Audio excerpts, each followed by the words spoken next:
Hey everyone, how are you? My name is Abby, and I'm your English teacher at MosaLingua. Welcome to today's video. Today we're talking about some little English words and phrases that are super useful. And, or, so. Words like these are called connectors, or linking words, or transitions. And today's video is all about them.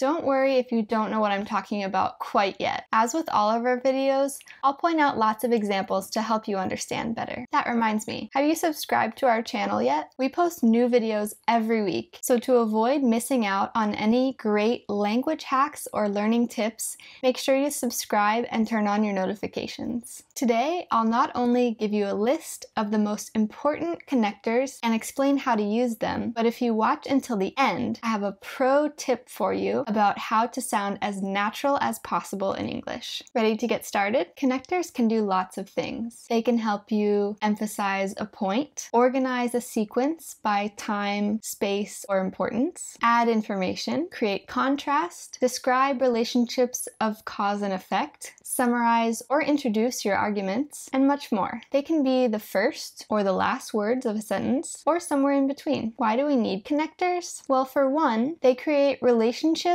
and transitions between thoughts, and that leads to more logical and smooth-flowing conversations. They can also make your conversations more interesting and more natural-sounding, even if you have a limited vocabulary. Adding linking words easily turns simple sentences into complex ones and makes you sound like you have a more advanced level than you might really have. Think of them like salt and pepper. You shouldn't overuse them, but a little sprinkle here and there can make your dish much tastier. They can also buy you some time while you're thinking of what to say next. Sort of like and except for they actually sound deliberate. There are lots of connectors. You don't need to memorize a big long list. Just focus on a few at a time and integrate them slowly into your vocabulary. To find out how to use connectors in the most natural way possible, pay close attention to how native speakers, either your conversation partner or even characters in American or English sitcoms or other TV shows, use them. So here are a few of the most common connectors, some of which are conjunctions, and a few possible ways you could use them. This one is very, very common and can be used either as a filler or to show a purpose. For example, so what do you think? Or, I brought a hat to the game so the sun won't be in my eyes. This is another common connector. It can be used for emphasis, you're actually going to go through with it, or for contrast. For example, if someone says something that isn't true, like today is Wednesday. Actually, today is Tuesday. It can also be used as a filler that doesn't actually have much meaning at all. Here's another filler. Well, I think that's enough work for today. And one more filler, usually used to change the subject or end a conversation. Anyway, thanks for the chat. I have to get going now. The next two words are used to add an opposing viewpoint. For example, I love to cook, although I don't do it often. I am horrible at basketball. However, I'm a great swimmer, but is an even simpler way to say however or although, but it works just as well. Plus, this is the perfect way to add new information, like so. The music at the party was awesome. Plus, there was a piñata. That same sentence also works if you replace plus with also. This word can be used in several different ways. For example, I didn't steal your dessert. I was sleeping when it happened. And besides, I don't even like ice cream. Or, do you have anything besides fiction? I prefer biographies. You're probably very familiar with this next one, but just in case you aren't, here's an example. We're late because there was a cow blocking the road. This one can be used in two ways, but as a connector, it is used similarly to because. Since I forgot my wallet, you'll have to pay for dinner. Overall, this connector is a nice way to sum up an argument or an event. For example, overall, we had a lovely trip.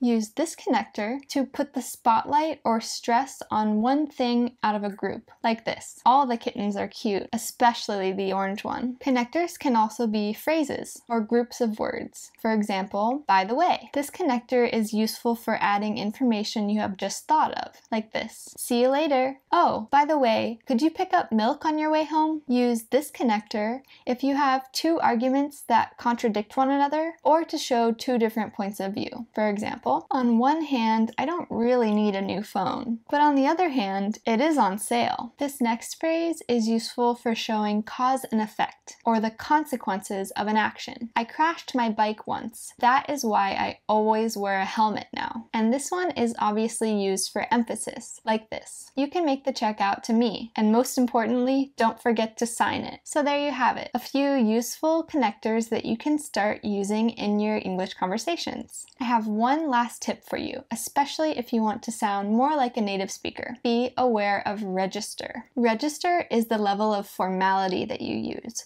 and it can really affect the way people interpret your message. There are lots of other linking words and phrases that I didn't include in this short list, such as furthermore, moreover, and thus. That's because some connectors are more appropriate for academic or legal writing than everyday conversation. And if you use them in everyday conversation, they can make you sound somewhat pretentious. We sometimes call these expensive words. If you'd like to read more about connectors in your native language, I've put some links to our blog in the video description. For some extra practice, try to find all of the connectors that I used in this video outside of the list that I gave you. And of course, you'll find the most common and useful connectors and linking words in our mobile apps and MosaLingua web. To sum it up, connectors are super easy to learn and use, and they go a long way in making your English sound more natural. Thanks for watching, and I'll see you again soon.